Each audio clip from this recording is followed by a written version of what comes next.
There once was a king who was never wrong. He was never wrong because he was a king.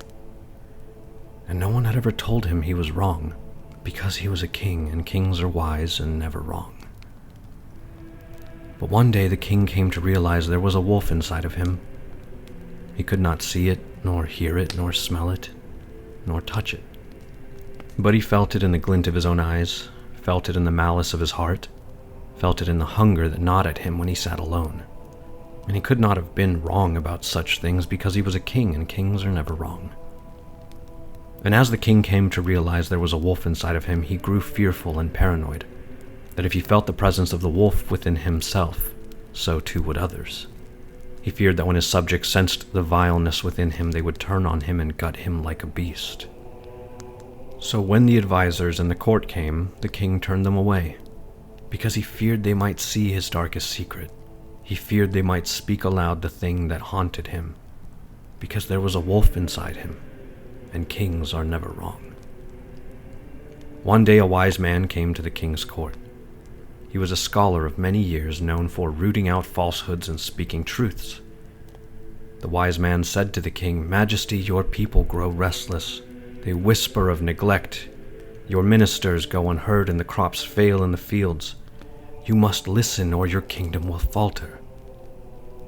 But the king turned the wise man away because he was afraid of what the man would see, because there was a wolf inside him, and kings are never wrong. One day a knight returned from a neighboring land. The knight said, "Majesty, the rival kingdom sees your fear, and they sharpen their swords. They sense weakness. They will march before the year's end. You must act, or your people will be left defenseless." But the king turned the knight away, because he was afraid of what the man would see, because there was a wolf inside him, and kings are never wrong. One day his daughter, the princess, came to him. She knelt before his throne and said, "Father, the people cry out in the streets.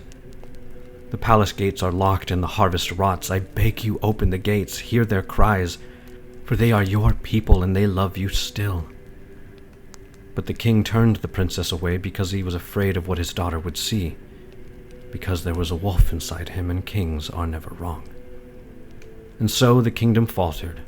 The wise men fled, the knights were slain, and the people turned to anger, as the fields grew wild and the beasts came down from the mountains. Then one day, a poisoned chalice came to the king's table. It was meant for him, but it was his daughter who drank from it.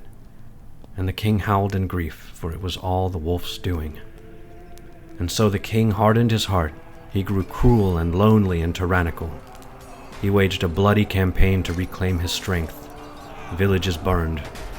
Rivers ran red. He knew what justice should be served, what course of revenge would suit his needs, because there was a wolf inside him, and kings are never wrong.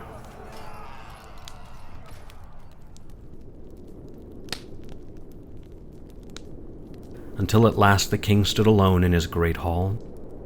The throne was empty, the banners were tattered, the halls echoed with silence. And the king looked into his own reflection. He saw his glinting eyes, he saw the malice, and he felt the hunger still gnawing at him.